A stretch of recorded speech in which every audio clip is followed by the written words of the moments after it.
अस्सलामुअलैकुम नाज़रीन, programme ground zero के साथ मैं हूं मुदस्सर इकबाल। पाकिस्तान की मईशत एक बार फिर ऐसे मोड़ पर खड़ी है जहां आदादोशुमार, बजट आदाफ और ज़मीनी हक़ाइक़ के दरमियान फ़र्क वाज़े तौर पर नजर आ रहा है। 5 जून को शहबाज शरीफ हुकूमत अपना तीसरा वफाकी बजट पेश करने जा रही है, लेकिन इस बार असल सवाल ये नहीं कि बजट में कितने नए मंसूबे आएंगे या किन शोबों को मराहत मिलेंगी, बल्कि असल सवाल यह है कि हुकूमत एक ऐसे वक्त में जब मौजूदा माली साल का टैक्स हदफ ही हासिल नहीं हो सका, अगले साल इससे कहीं बड़ा हदफ कैसे पूरा करेगी। रवा माली साल के अख्ताम में सिर्फ चंद हफ्ते बाकी हैं, मगर FBR अब भी अपने नजरसानी शुदा टैक्स हदफ से सैकड़ों अरब रुपए पीछे है। जुलाई से मई तक के आदादोशुमार बताते हैं कि टैक्स वसूलियों में तकरीबन 864 अरब रुपए का शॉर्टफॉल सामने आ चुका, जबकि अंदाजा यही है कि जून के अख्ताम तक यह खला 1000 अरब रुपए के करीब पहुंच सकता है। यानी हुकूमत जिस साल तकरीबन 13,900 अरब रुपए का हदफ हासिल न कर सकी, उसी हुकूमत के सामने अब अगले माली साल में 15,200 अरब रुपए से ज्यादा का नया हदफ रखा जा रहा है। यही वो बुनियादी तजाद है जो आइंदा बजट को गैर मामूली अहमियत दे रहा है। एक तरफ मईशत की रफ्तार अब भी सुस्त है, निजी सरमायाकारी मतलूबा सतह पर नहीं पहुंच सकी, सनतें बुलंद शरह सूद, महंगी तबनाई और कमजोर तलब के मसाइल का सामना कर रही हैं, जबकि दूसरी तरफ हुकूमत और IMF चाहते हैं कि टैक्स वसूलियों में एक साल के अंदर हजारों अरब रुपए का इजाफा हो जाए। IMF के अंदाजों के मुताबिक आइंदा माली साल में पाकिस्तान की मुआशी शरह नमू 3.5 से 4% के दरमियान रह सकती है, जबकि औसतन महंगाई तकरीबन 8.5% तक पहुंचने का इम्कान जाहिर किया जा रहा है। बज़ाहिर ये आदादोशुमार इस्तेहकाम की तरफ इशारा करते हैं, लेकिन सवाल यह है कि अगर मईशत की रफ्तार महदूद रहेगी तो फिर इतनी बड़ी इजाफी टैक्स वसूलियां कहां से आएंगी। इसी सवाल के जवाब तलाश करने के लिए हुकूमत और IMF मुख्तलिफ तजावीज़ पर गौर कर रहे हैं। इत्तलात के मुताबिक जनरल सेल्स टैक्स की मौजूदा 18% शरह को बढ़ाकर 19% करने की तजवीज़ ज़ेर गौर है। अगर ऐसा होता है तो सिर्फ 1% इजाफे से 250 से 300 अरब रुपए तक इजाफी महसूलात हासिल किए जा सकते हैं। तहम हुकूमती हलकों को खदशा है कि इस इकदाम से महंगाई पर मजीद दबाव बढ़ेगा और आम सारिफ की मुश्किलात बढ़ सकती हैं।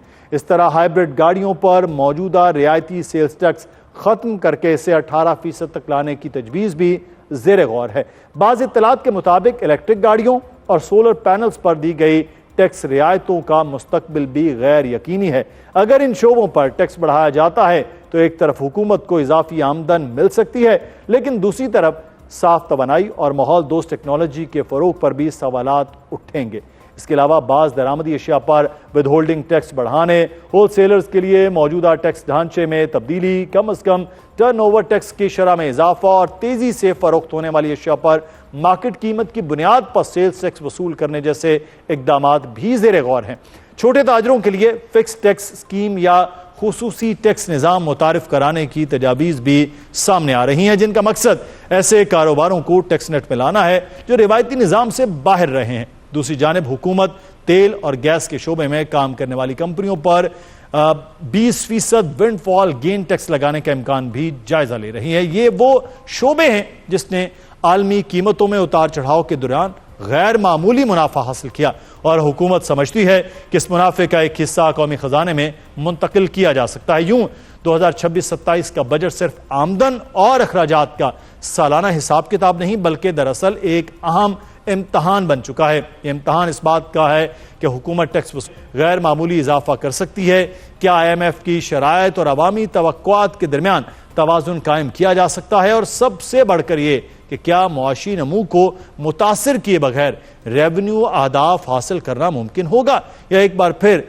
बोझ इन्हीं टैक्स दहिंदगान और सारिफीन पर मुंतकिल होगा जो पहले ही महंगाई और माशी दबाव का सामना कर रहे हैं। इस पर हम बात करेंगे। अगले जुम्मे को नया बजट आ रहा है और बजट से पहले जो सबसे ज़्यादा जिनके पास खबरें होती हैं वो हमारे मुख्तलिफ TV चैनल्स और अखबारात के वो सीनियर सहाफ़ी तजज़ियाकार रिपोर्टर्स हैं। उन्हीं में से महताब हैदर साहब हमारे साथ हैं, द न्यूज़ के साथ जुड़े हुए हैं, सीनियर सहाफ़ी तजज़ियाकार हैं। बहुत शुक्रिया महताब साहब आपके वक्त का। सबसे पहले यह आपके ज़हन में हमसे तो पहले सवाल यह है कि पुराना टैक्स तो हदफ हासिल नहीं हुआ जो पहले भी रिवाइज था, अब नया टैक्स जो है वो लंबा चौड़ा 15,200 का, ये हुकूमत क्या प्लान कर रही है कि इसको हासिल किया जाएगा? जी, बिस्मिल्लाहिर्रहमानिर्रहीम। Thank you very much. देखिए, बुनियादी तौर पर जो मौजूदा माली साल है, जो पिछले साल बजट पेश किया गया था, तो पार्लियामेंट ने 14,130 अरब रुपए का बजट FBR का टारगेट रखा था, लेकिन उस टारगेट को डाउनवर्ड रिवाइज किया गया और 13.979 ट्रिलियन का टारगेट जो है वो रखा था। अगर आप पहले 11 माह के दौरान FBR की कारकर्दगी को देखें तो FBR का जो शॉर्टफॉल है वो तकरीबन कोई 865 अरब रुपए से 868 अरब रुपए के दरमियान इस टाइम खड़ा है। तो इसका बड़ा वाज़ेह मतलब है कि FBR मौजूदा माली साल के दौरान अगर 13 ट्रिलियन मार्क को टच कर ले तो ये FBR की कारकर्दगी कवर किया जाएगा, लेकिन ये इतना आसान नहीं है।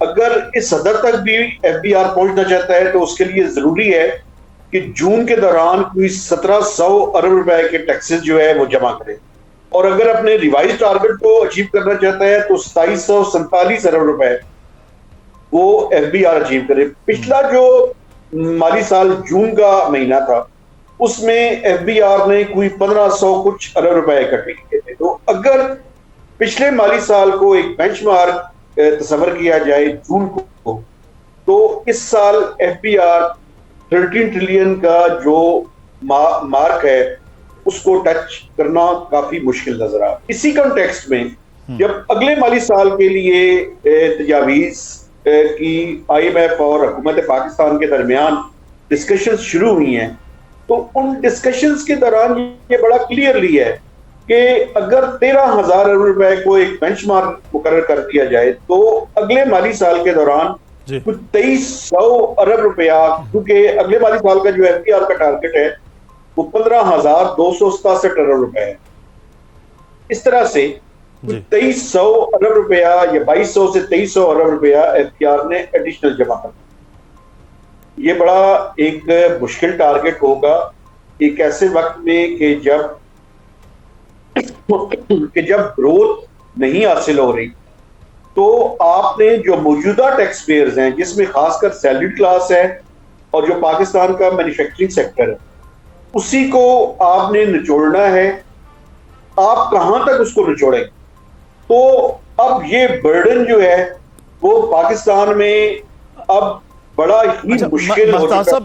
IMF के साथ जब बैठे होंगे तो कोई चीज तो सोची गई होगी कि जो मौजूदा आप हैं, हम हैं, सैलरी जो क्लास है वो टैक्स दे, जो मैन्युफैक्चरर हैं जो ऑलरेडी टैक्स दे रहे हैं वो टैक्स दें, जो लार्ज स्केल मैन्युफैक्चरर हैं वो दें। अब किस तरह से कोई प्लान किया होगा कि 15,267 अरब रुपए का इन पर बोझ डाला जाए? क्योंकि देखें महंगी तवानाई है, अब सनतें बंद हैं नजर आ रही हैं, शरह सूद का इजाफा हो गया है, तो अब कारोबार या बिजनेस से तो एज सच अपॉर्चुनिटी नजर नहीं आ रही है। तो फिर कुछ हुकूमत ने कुछ तो प्लान किया होगा कि यहां से निकाला जा सकता है। वो कौन से ऐसी जगह है जहां से उन्होंने टैक्स सोच लिया है कि टैक्स वसूल होगा? और ये अगर टैक्स वसूल करने का चीजें आ रही हैं तो फिर इसका मतलब है कि प्रैक्टिकली महंगाई का बोझ जो है वो भी साथ ही साथ स्विच होता रहेगा with the passage of time. जी बिल्कुल, आप ठीक कह रहे हैं। इसी वजह से देखिए, हुकूमत ने जो चीजें IMF के साथ डिस्कस की हैं, उन्होंने कहा जी कि हम जो जिस हद तक हमने टैक्स बर्डन बढ़ा दिया है, चाहे वो इंडिविजुअल्स हों या पाकिस्तानी कंपनीज या इंडस्ट्रियल यूनिट्स हों, अब वो सिचुएशन पॉइंट पे जा चुके हैं। अगर आपने मजीद टैक्स का बोझ डाला, अभी भी आप मार्केट के अंदर जाके देखें तो पाकिस्तान में जो काउंटरफीट या जाली चीजें हैं वो जितनी भी हैं वो इस टाइम उनका शेयर बढ़ता हुआ महसूस हो रहा है, क्योंकि जो फॉर्मल सेक्टर है उसकी कॉस्ट ऑफ डूइंग बिजनेस इतनी ज्यादा है कि उसके मुकाबले में जो लोग टैक्स नेट के अंदर नहीं हैं वो जैली चीजें अपनी लेकर मार्केट के अंदर आ रहे हैं और वो मार्केट का शेयर बड़ी तेजी से अपनी जानिब शिफ्ट कर रहे हैं। यानी पाकिस्तान का इनफॉर्मल सेक्टर का शेयर या टैक्स चोरी जो लोग करते हैं उनका शेयर बढ़ना शुरू हो गया। तो ऐसे वक्त में हुकूमत पाकिस्तान ने जो तजावीज दी IMF को, वो मैं आपके सामने रख देता हूँ। वो तजावीज ये थी कि जो सैलरी क्लास है उसका टैक्स बर्डन कम किया जाए, जो पाकिस्तान का फॉर्मल सेक्टर है उसका कॉर्पोरेट टैक्स का रेट जो 29% है, लेकिन अगर आप प्रैक्टिकली जाके देखें तो ईओबीआई के उनके अखराजात, workers welfare fund, super tax, तो कुछ कंपनीज जो है वो 50 से लेके 60% तक टैक्स दे रही हैं। खासकर पाकिस्तान का बैंकिंग सेक्टर की मैं आपको मिसाल दूंगा, और भी बहुत से सेक्टर हैं जी। तो अब वो सिचुएशन पॉइंट पे जा रहे हैं, तो बड़ा जरूरी है कि उनके टैक्स बर्डन को कम किया जाए। यही आर्गुमेंट आईएमएफ के सामने पेश किया गया, आईएमएफ भी इससे एग्री करता है, लेकिन जहां पे आईएमएफ और हुकूमत पाकिस्तान के दरमियान डिफरेंस ऑफ ओपिनियन है वो ये है कि आईएमएफ ये भी पूछता है कि चले हम सैलरी क्लास को भी आपके कहने पे लीनियर टोन से रखते हैं, टैक्स रेट्स को कम करते हैं, हम सुपर टैक्स को जो कि 10% है मैक्सिमम, उसका भी 1.5 से 2% रेट को कम कर देते हैं। उसकी एक कॉस्ट होगी। आप ये बताएं कि जो अगले माली साल का टारगेट है ये आप कैसे अचीव करेंगे। इसी वजह से मैं आपको बताऊं कि आईएमएफ ने जो ये तजवीज दी है, जो कि जीएसटी का रेट जो है वो 18% जो स्टैंडर्ड रेट है उसको बढ़ाकर 19% कर दिया जाए, ये हाईली इन्फ्लेशनरी होगा।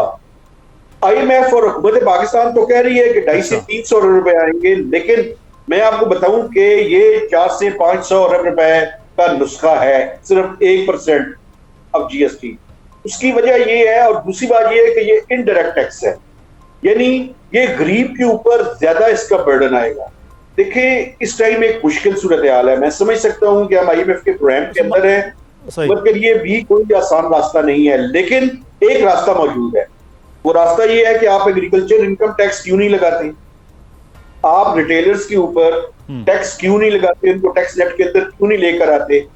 ये दो शोबे ऐसे हैं कि अगर जीडीपी को देखा जाए तो रिटेलर्स और एग्रीकल्चर सेक्टर का जो कंट्रीब्यूशन है जीडीपी के अंदर वो कुछ 40 से 50%, और ये दोनों सेक्टर्स टैक्स नहीं दे रहे, ना रिटेलर्स टैक्स देते हैं ना पाकिस्तान के एग्रीकल्चर जो बड़े बड़े फ्यूडल्स हैं। तो इसका मतलब है एक जमात बिल वास्ता और एक बिला वास्ता तौर पर हुकूमत के साथ है, तो ये टैक्स दोनों वो नहीं आएंगे। लेकिन एक चीज के ऊपर मैं आपसे खबर लेना चाहूंगा कि इलेक्ट्रिक गाड़ियों और हाइब्रिड गाड़ियों और सोलर पैनल, ये तीन चीजों के हवाले से महताब साहब, क्या इस पे जो टैक्स छूट चल रही थी वो खत्म हो रही है और ये भी अब 18% में आएंगे, या हो सकता है 19% तक चले जाएं और ये चीजें फिर महंगी होंगी?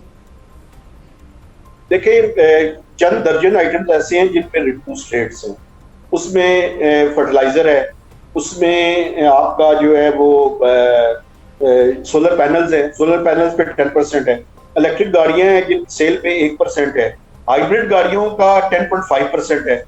आईएमएफ तो ये प्रपोज कर रहा है कि इन सब पे स्टैंडर्ड रेट चाहे 18 हो या 19 हो उस पे लेके जाया जाए, लेकिन मिनिस्ट्री ऑफ इंडस्ट्रीज के लोगों ने आईएमएफ से रिक्वेस्ट की थी कि खासकर जो इलेक्ट्रिक गाड़ियां हैं उनके ऊपर आप अभी सेल्स टैक्स ना बढ़ाएं, क्योंकि एक हमने आईएमएफ से क्लाइमेट फाइनेंस के लिए भी $1.4 बिलियन का लोन लिया हुआ है।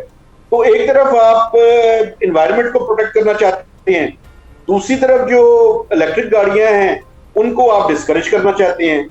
तो ये आर्गुमेंट मिनिस्ट्री ऑफ इंडस्ट्रीज का और आईएमएफ की टीम का बड़ा हीटेड यहाँ इस्लामाबाद में हुआ चंद हफ्ते पहले। अब देखना ये है कि बजट में क्योंकि एक टैरिफ प्लान भी मिनिस्ट्री ऑफ कॉमर्स के साथ जो है वो उन्होंने डिस्कस किया हुआ है, तो अब देखना ये है कि ये उसके ऊपर आईएमएफ को कन्विंस कर पाते हैं या नहीं कर पाते। ये 5 जून को ही क्लियर होगा, लेकिन आईएमएफ की तरफ से ये प्रपोजल जरूर है कि आप इनको स्टैंडर्ड रेट पर ले जाए।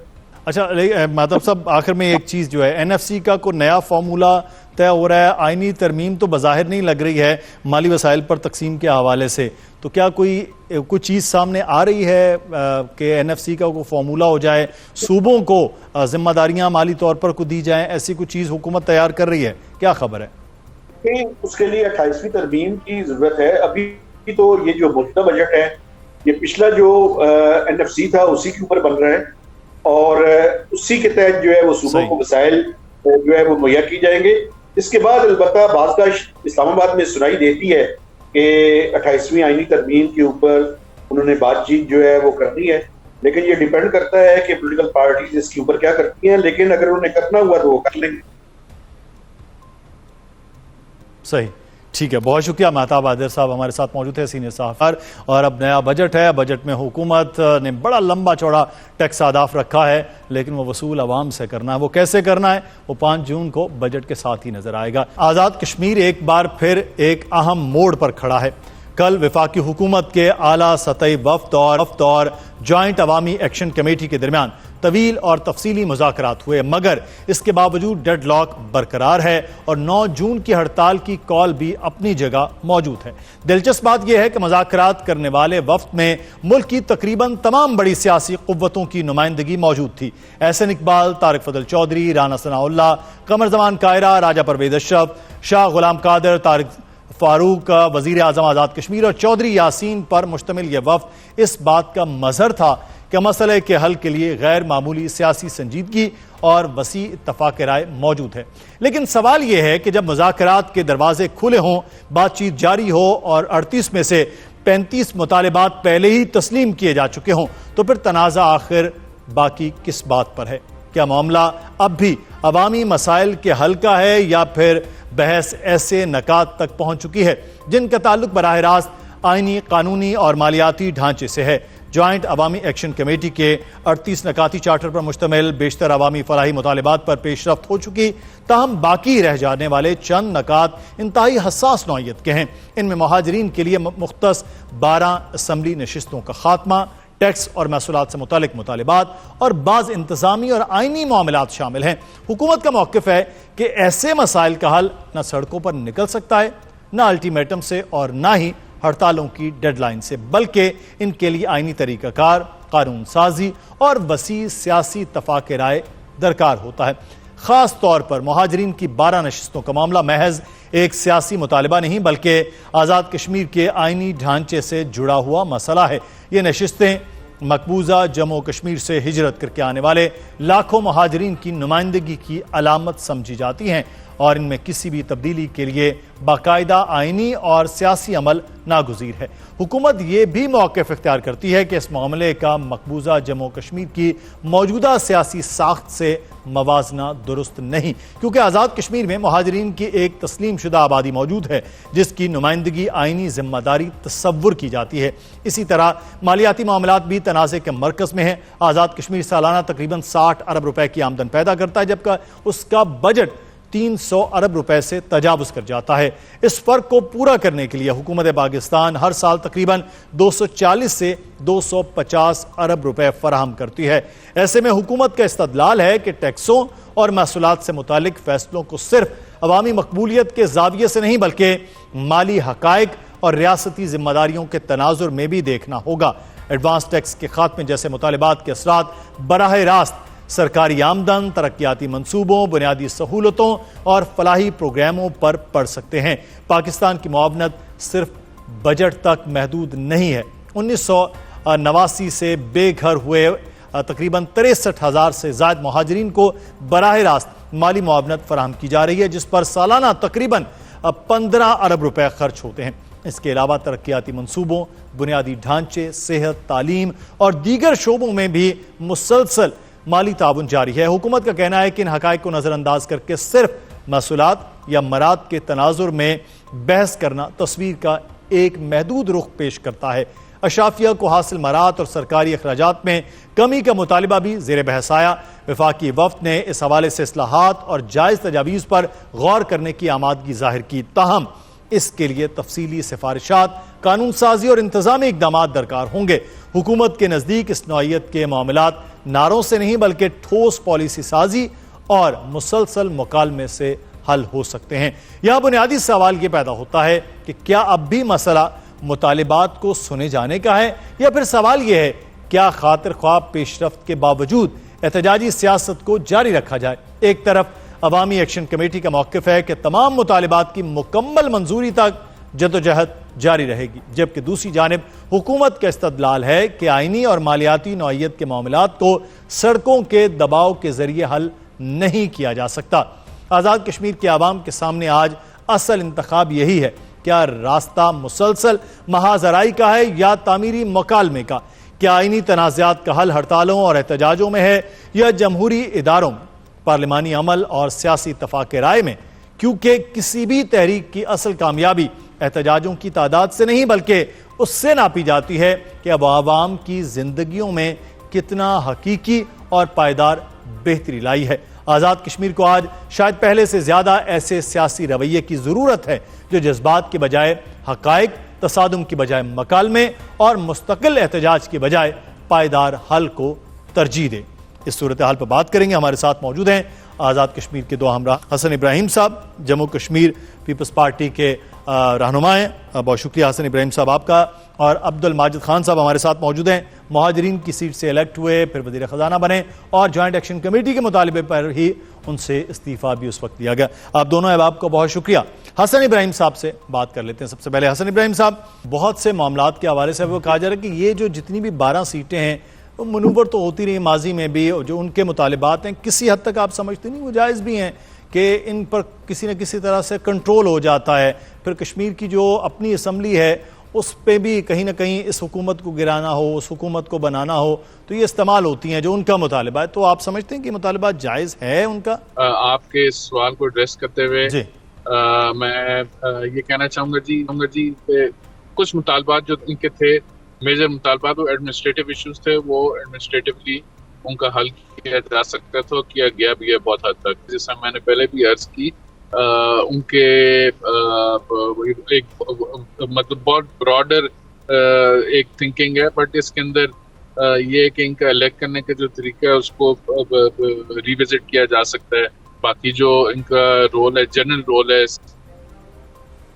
के अंदर, उसको बिल्कुल बारीकी से देखा जा सकता है। इन दोस्तों को भी, जो महाजिरीन के दोस्तों को साथ उठा के सारी चीज देखी जा सकती है।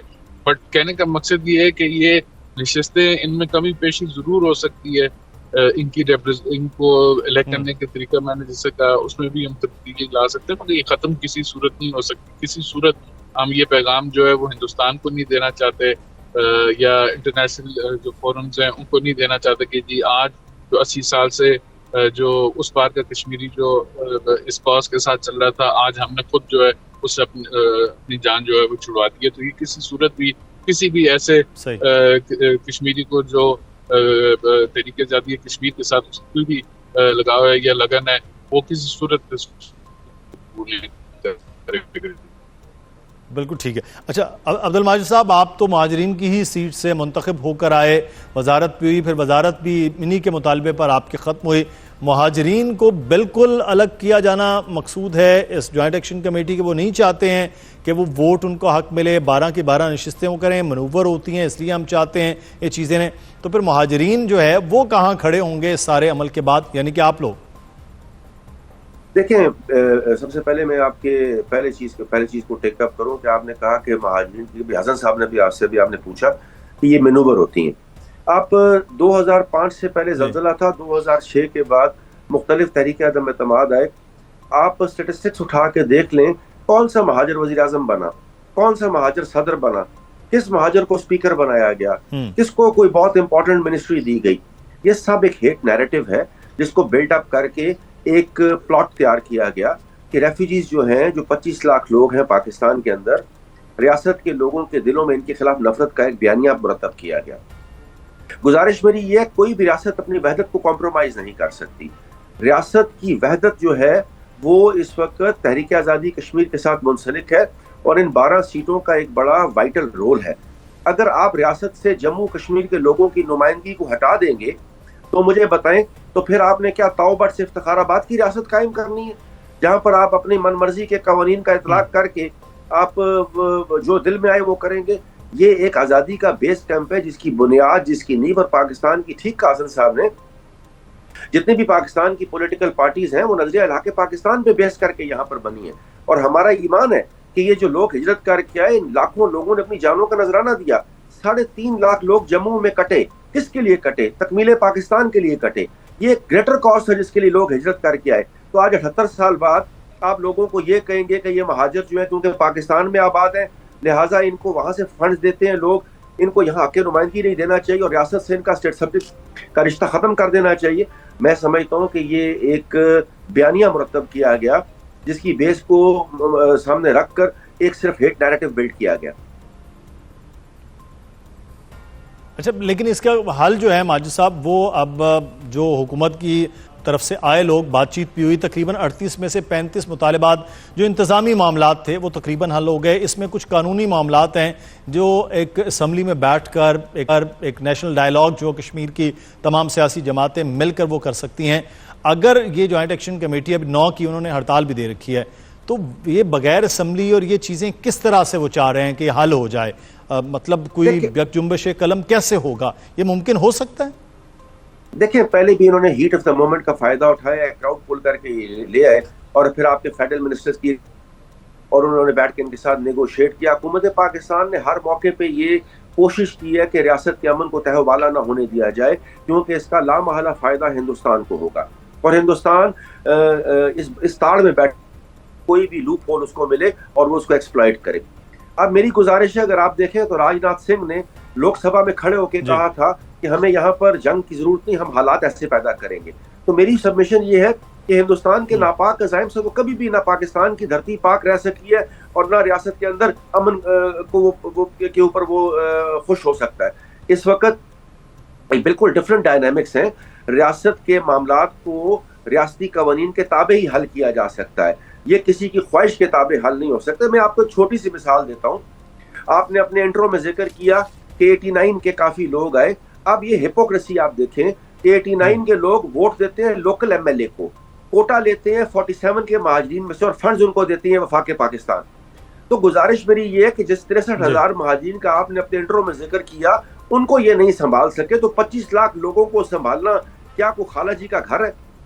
और फिर गुजारिश मेरी ये है कि जब ये माइग्रेशन हुई थी 47 में, तो 47 के बाद 4000 मुरब्बा किलोमीटर में 25 लाख लोगों को आबाद करना पॉसिबल नहीं था। लिहाजा लोगों को पाकिस्तान के अंदर जगह दी गई और आपके सिटीजनशिप एक्ट 1951 की सेक्शन 14B के तहत इनको एक टेम्परेरी रेजिडेंस दिया गया जब तक प्लेबिसिट नहीं हो जाता। तो मेरी गुजारिश ये है कि जो स्टेट सब्जेक्ट है उसके राइट को कोई भी ताकत खत्म नहीं कर सकती, ये बाय बर्थ राइट है। और महाराजा ने जो कानून 1927 में बनाया था, उसने जो इनिशियल नोटिफिकेशन जारी किया था, उसके अंदर इस चीज को लिख दिया गया है। अब मेरी गुजारिश ये है कि लोग आए थे ग्रेटर कॉज के लिए, लोग आए थे तकमीले पाकिस्तान के लिए, लोगों ने अपनी जानें कटवा दी, अपना राइट ऑफ वोट सरेंडर कर दिया, अपनी प्रॉपर्टी सरेंडर कर दी, अपने अजीज वकरबा छोड़ दिए, अपना सब कुछ कॉम्प्रोमाइज कर दिया। 78 साल हो गए हैं। पाकिस्तान में जो लोग आबाद हैं उनको भी महाजर कहा जाता है।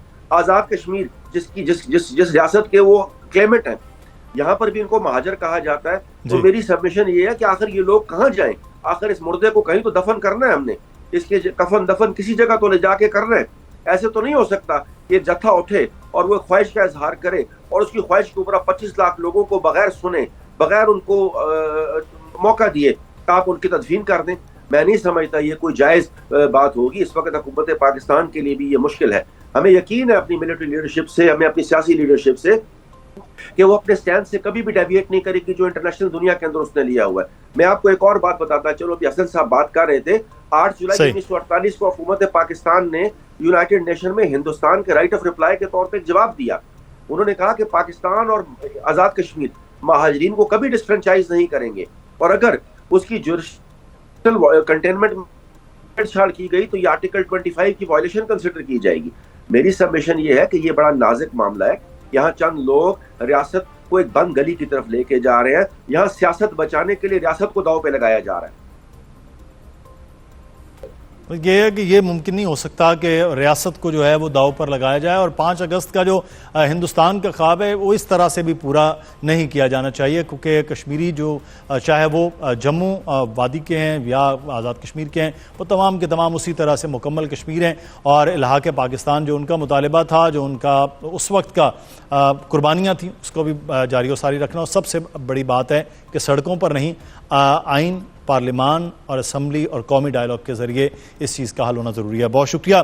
कई माह की कशीदगी, अस्करी तसादुम, इक़्तिसादी दबाव और आपने हरमज़ के बहरान के बाद ईरान और अमरीका के दरमियान कुछ रोज़ से एक मुमकिना तारीखी मुआहदे की खबरें सामने आ रही थीं। इत्तलात थी कि दोनों ममालिक एक 60 रोज़ा फ्रेमवर्क पर उसूली इत्तफ़ाक़ राय तक पहुँच चुके हैं, जिसकी जल्द हतमी मंजूरी भी दे दी जाएगी। लेकिन इस सब के दौरान अमरीकी सदर डोनाल्ड ट्रंप की जानिब से एक बार फिर सख्त बयानात सामने आ रहे हैं। कहते हैं कि ईरान के साथ डील के करीब हैं, अगर अच्छी डील ना हुई तो दोबारा फौजी ऑपरेशन शुरू करेंगे। दूसरी तरफ अमरीकी न्यूज वेबसाइट एक्सियोस ने रिपोर्ट किया है कि सदर डोनाल्ड ट्रंप ने मुजव्वजा मुआहदे के बाद नकात पर मजीद सख्ती का मुतालबा कर दिया है। अमरीकी सदर की जानिब से ईरान के जौहरी मवाद और अफजुदा यूरेनियम से मुतालिक शिकों में मजीद सख्ती का मुतालबा सामने आ रहा है, जिसके बाद मुज़ाकरात एक बार फिर तात्तुल का शिकार होते दिखाई दे रहे हैं। नाज़रीन, कल तक मुजव्वजा मुआहदा अमरीकी सदर डोनाल्ड ट्रंप की मंजूरी का मुंतज़िर था, लेकिन आज एक बार फिर शराइत में सख्ती मुमकिन मुआहदे की राह में रुकावट बनती जा रही है। लेकिन इस सब के बावजूद पाकिस्तान एक बार फिर दुनिया की तवज्जो का मरकज बन चुका है। ईरान और अमरीका के दरमियान दूरियां खत्म करने में पाकिस्तान की कोशिशें आज भी नुमायां हैं और सफारती ज़राए दावा कर रहे हैं कि हतमी मुआहदा पाकिस्तान की मेज़बानी में होने का इम्कान है। ईरान अमरीका ताल्लुकात पर बात करेंगे। हमारे साथ मौजूद हैं साबिक सफ़ीर जावेद मलिक साहब। बहुत शुक्रिया जावेद मलिक साहब आपके वक्त का। ये फ्लिप फ्लॉप की जो सिचुएशन ट्रंप की है, ये क्यों हो रही है? एक तरफ हम देखते हैं कि अभी मुआहदे का मामला आगे बढ़ेंगे, लेकिन फिर ट्रंप का जो मिजाज है वो घूमता है, उनकी नई शराइत आ जाती हैं। वजह क्या है इसकी? देखिए, बज़ाहिर तो बिल्कुल आप जो कह रहे हैं ऐसा ही है, लेकिन असल में अगर आप देखें तो मैं जहां से मैं देख रहा हूं, मुझे तो प्रोग्रेस नजर आ रही है। देखिए, पहली बात तो ये है कि जो मसला है ये पेचीदा मसला है। ये ऐसा नहीं है कि दो ममालिक के दरमियान जंग है जिसको ख़त्म करना है। यहाँ पे हम जानते हैं कि ऑफ कोर्स सामने ईरान और अमेरिका और किसी हद तक इजराइल नज़र आते हैं आपको, लेकिन पस पर्दा बहुत सारे जो है वो ममालिक वो इसके अंदर स्टेक होल्डर्स बन गए हैं। बिकॉज जब जंग शुरू हुई, जंग के वक्त तो ऑफ कोर्स यही कहा गया था कि न्यूक्लियर इशू जो है वो मेन इशू है, लेकिन उसके बाद जैसे जैसे बातें आगे बढ़ी, अपना हुर्मुज़ जो है वो सेंटर स्टेज पे आ गया। फिर हमने देखा कि जिस तरह से ईरान ने रिएक्ट किया और अटैक किया गल्फ ममालिक को, तो वो भी जो है एक तरह से स्टेक होल्डर्स बन गए, बिकॉज उनकी सिक्योरिटी, उनकी जो सेफ्टी है, उनकी स्टेबिलिटी है, वो भी अहमियत की हामिल है। और इसके साथ साथ हम देखते हैं कि वो तीन ममालिक जहाँ पे ऑफ कोर्स कहीं पे कहा जाता है कि लेबनान के अंदर भी सीज फायर किया जाए। फिर हम जब आगे बढ़ते हैं तो आपने देखा कि इराक से भी कुछ हमले हुए गल्फ ममालिक पर। तो अब स्टेक होल्डर्स ज़्यादा हो चुके हैं, मामला थोड़े पेचीदा हैं।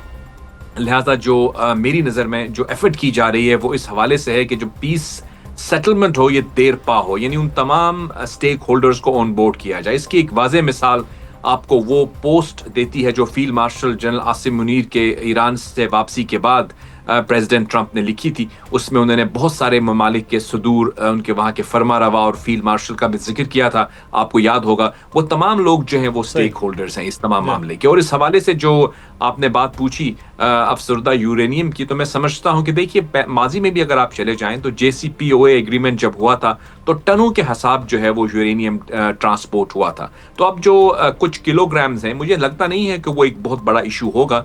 मेरी नजर में वो जो बात जो है वो ऑलरेडी सेटल हो चुकी है। जावेद साहब, आप जो बात करें हल की तरफ है, मुस्बत है मामलात, इशारे, लेकिन ये अब मजीद आप समझते हैं कि अगर बातचीत ये आगाज़ भी हो जाता है कल यानी मंडे से, तो उसके बाद भी मजीद कोई 2 महीने जो 60 डेज है वो मजीद दरकार होंगे इस सारे अमल के लिए? देखिए, इसके अंदर सीक्वेंस का इशू है। देखिए, पहले जब ये आपना हुर्मुज़ ओपन हो जाती है, मेरी नज़र में उसको विदाउट एनी कंडीशंस या प्री कंडीशंस होना चाहिए, जैसे कि प्री वॉर सिचुएशन पे। उसके बाद फेज 2 में 2 बातें आती हैं। कुछ एक तरफ से ये कहा जाता है कि हमारे असासों को गैर मंजूमिद कर दें, उनको अनफ्रीज कर दें, तो फिर उसके लिए कुछ कंडीशनैलिटीज इनको मीट करनी पड़ेंगी। यानी कि अगर वो अफसरदा यूरेनियम के मामले में वो एग्री कर जाते हैं, वो न्यूक्लियर के इशू पर एग्री कर जाते हैं, जो मुझे लगता है कि वो कर जाएंगे, बल्कि उन्होंने कुछ ऐसे इशारे भी दिए हैं कि वो कर जाएंगे। जैसे मैंने पहले कहा, पहले भी तो टनों के हिसाब यूरेनियम ट्रांसपोर्ट हुआ था, तो अब कुछ किलोग्राम पे क्यों इशू बनेगा? तो वो अगर एग्री हो जाता है तो उसके फौरन बाद मुझे लगता है कि कुछ परसेंटेज ऑफ द जो इनके मुंजमद असासे हैं वो भी रिलीज हो जाएंगे। तो step by step, phase by phase जो है वो 60 डेज जो दिए गए हैं वो इसलिए हैं कि इनके दोनों के दरमियान ट्रस्ट भी बिल्ड हो और एक तरफ से भी रिलैक्सेशन मिलती जाए और दूसरी तरफ से भी रिलैक्सेशन मिलती जाए। यानी ऑफ कोर्स ये अगर अपने जो टास्क इनको मिलते हैं उसको फुलफिल करते हैं तो उसके बाद उनके जो है उनको एक तरह से उनके असासे मुंजमद जो होते हैं उनको अनफ्रीज किया जाता है, या उनके जो सैंक्शंस हैं उनके हवाले से भी पार्शल जो है वो लिफ्टिंग की बात की जाएगी। तो आई थिंक फिर हम एक सही डायरेक्शन में चल पड़ेंगे, एक रोड मैप तय हो जाएगा और स्टेप बाय स्टेप उसके डिफरेंट माइलस्टोन्स हैं जो कि सीक्वेंस के साथ एक्सेप्ट होते जाएंगे। मुझे लगता है यही एक रास्ता है जो एग्री किया गया है दोनों अतराफ के दरमियान। बिल्कुल, बहुत शुक्रिया जावेद मलिक साहब, आप हमारे साथ मौजूद थे, साबिक सफ़ीर। अब पूरी दुनिया को इंतज़ार है कि इस जंग का ऐसा हल हो जो सबके लिए काबिल कबूल भी हो, लेकिन जो पूरी दुनिया मुंतज़िर है अमन के लिए, उस अमन की जानिब आगे बढ़ना होगा। पाकिस्तान अपनी कोशिशें जारी और सारी रखे हुए है। इस पे प्रोग्राम से मुदस्सर इकबाल को इजाज़त दीजिए। अपना ख्याल रखिएगा नाज़रीन, अल्लाह हाफ़िज़।